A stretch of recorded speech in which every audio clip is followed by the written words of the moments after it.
So without further ado, I'm Kryss. I've been teaching with Napa Valley for a long time, since the school opened, on and off. They've allowed me to come in.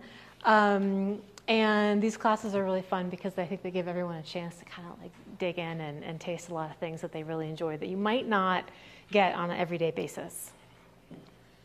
So first of all, let's talk about what an oxidative wine is, just basic, because it's not something that you hear necessarily out in the trade or in the restaurant world.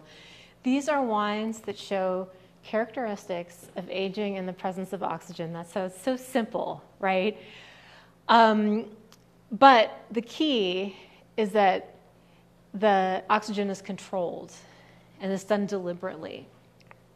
And these are wines, in some cases, that have just aged for a long time because they can. In some cases, these wines are fortified. So we have a sort of an intersection of age, alcohol, sometimes sugar, that are impacting these wines to create a unique style. We also have some exciting interactions with floor yeast, which we'll talk about. That's one of my favorite things. And throughout, we'll be tasting these wines, so you'll get an idea of what they all taste like. Again, the oxygen exposure is deliberate and it's controlled. If it's deliberate but not controlled, then you can get way over your skis in a hurry, and then you have a wine that nobody wants to taste. If it is controlled but not deliberate, well, how could that happen?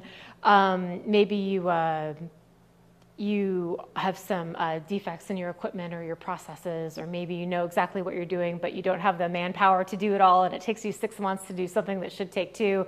Then you get oxidation that might be controlled, but it's maybe not deliberate because it didn't happen the way you'd planned it. These wines tend to be long-lived. They've already had what we call development by the time they're in bottle or in the marketplace. They often are very stable. Doesn't mean they can't throw some sediment in the bottle or the glass, but they're stable wines. They tend to be ageable, some more than others. And finally, these wines may be lightly to fully oxidized. The first wine that we're going to taste is quite lightly oxidized. I would say it's minimal, but we want to kind of bracket the category to see what the extremes are. And at the end, we'll taste two very oxidative wines.